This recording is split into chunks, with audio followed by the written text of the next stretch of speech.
As you may already know, 20% of Americans live in rural areas of the country, and many of them face economic challenges. In this video, I am going to break down 3 solid business ideas that you've probably never even thought of that can potentially make you a millionaire in a small town. I'll give a brief review of why I think each idea has a lot of potential, and then we will break down the numbers so that you can grasp how much volume you will actually need to do with each of these businesses to turn it into a highly profitable business in your small town. If you stick around until the end of the video, I've got another 11 or 12 ideas that didn't quite make the top 3 cut, but I still think that they're great ideas that could potentially do well in a small town. Also, if you're new to the channel, my name is Adam Zwingler, and this channel is dedicated to helping people start businesses in the skilled trades and scale them to $10 million in annual revenue. That is what we're doing with our sandblasting and painting business. And if you're interested in learning how to do that, consider liking and subscribing. We have a lot of videos that are equipping people to start small and finish big. There is only one rule that you need to follow when building a business in a small town. Be the only one. In this video, we're going to look at 3 ideas that are useful, practical, and scalable, and hopefully they're not being thought of in your small town, which will give you the opportunity to be the only one starting out. Idea number 1. Creative garage conversions. Many people in small towns have homes and garages, but how many of those people have considered the possibility of unlocking the potential in their garage with a well-planned garage conversion?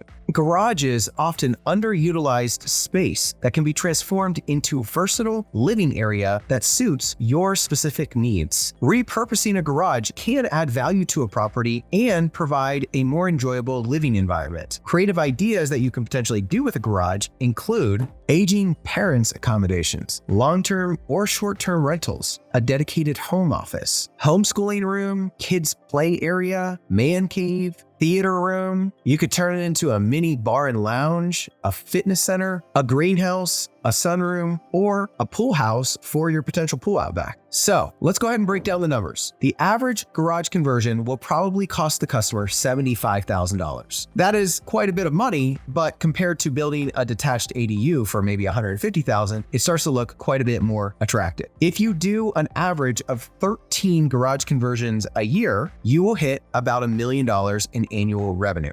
Assuming a 30% profitability in that, you can assume that you can make $300,000 of profit at the end of your 13 garage conversions. Not a bad idea, especially if you live in a small town where there's literally nobody offering this service. 2 more things that are worth considering with the garage conversion. First, an Airbnb space is going to be a lot more complex and challenging to convert a garage into versus like an entertainment space due to the complexities of the septic system that needs to be put in an Airbnb. Secondly, you really need to consider homeschooling as something that is becoming more popular, and I think a lot more families are doing this, not necessarily for religious purposes, but for other reasons. And so homeschooling rooms are becoming a bigger thing that families are looking for in their home. All right, that just about wraps up this particular idea. Let's move on to the next. If you are looking to start a business in a small town, consider coming over to buildupuniversity.com, which is our resource membership website. And over there, we have a section called the website template builder. And basically, you're going to need a website. If you start a business, you're going to need a website. You're probably not going to want to spend a lot of money on it, and you're probably going to want it to be as easy of a process as possible. And that is why we have designed our website template builder to literally be as easy as it gets and probably as inexpensive as it gets to build a website for your small business that you're looking to start. So come over to website template builder, check that out. It's basically just a simple form that you fill out. It takes about 15-20 minutes. We ask you a series of questions that gets submitted to us, and we literally have everything we need in order to build you a brand new website for your new business that you're looking to start.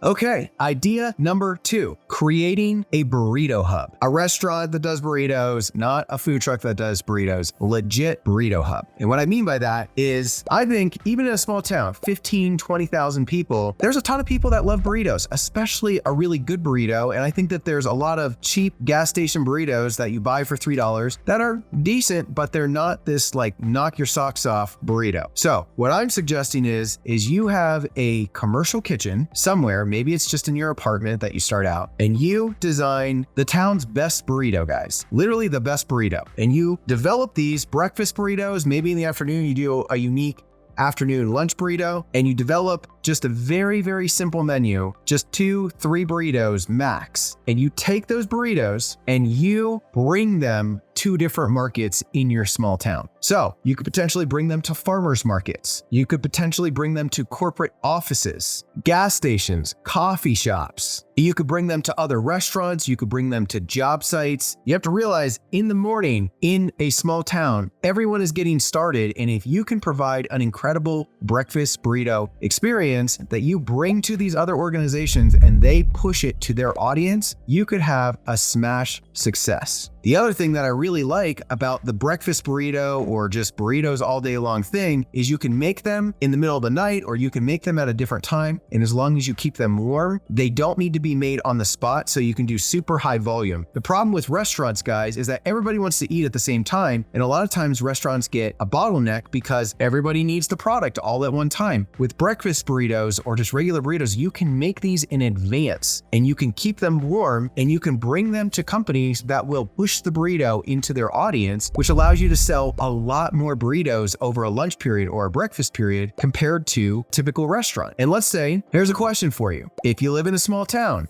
can you be the best at dominating the burrito space in your small town? Is there anybody else that is really bringing an incredible knock your socks off burrito experience to your small town? Let's break down the numbers so that you can see how many burritos you really need to sell in order for this to be a booming business. So the average burrito will go for $10 a burrito. In order to sell $1 million worth of burritos in a year, you have to sell 100,000 burritos. That breaks down to 274 burritos per day. And if you assume that your cost of goods is right around $7, then you should be able to net $3 on every single burrito for $300,000 of profit on your Burrito Hub business. Once again, guys, I'm trying to bring you ideas that maybe nobody else is doing. And I think the restaurant business is a hard business to be in, but if you have one streamlined product that you can develop in advance, so you're not having to scramble to make it at exactly the mealtime, you may just be able to do $1 million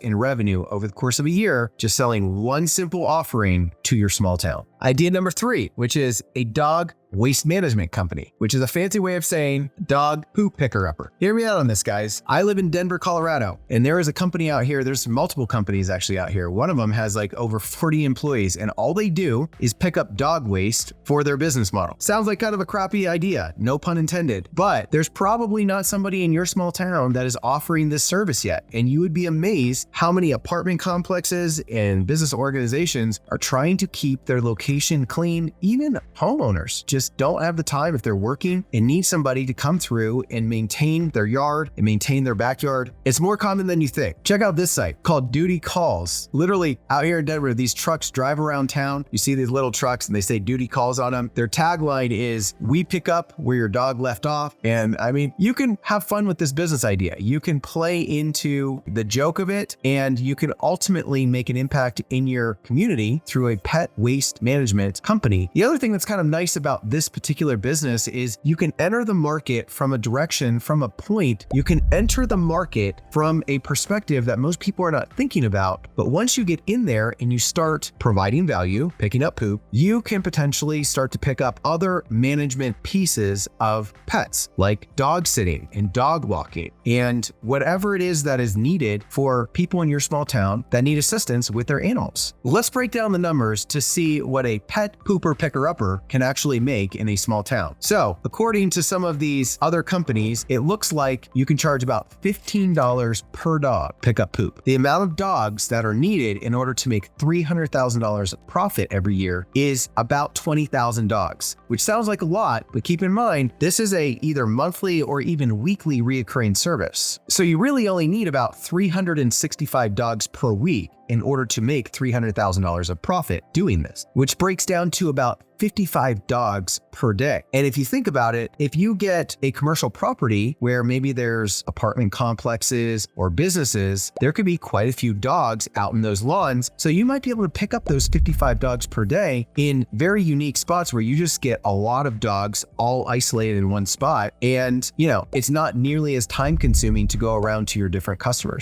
That if you live in a small town, this is not being done yet. and you can be the only one, which is what this whole video is all about. You can be the only one doing this service coming into your small town.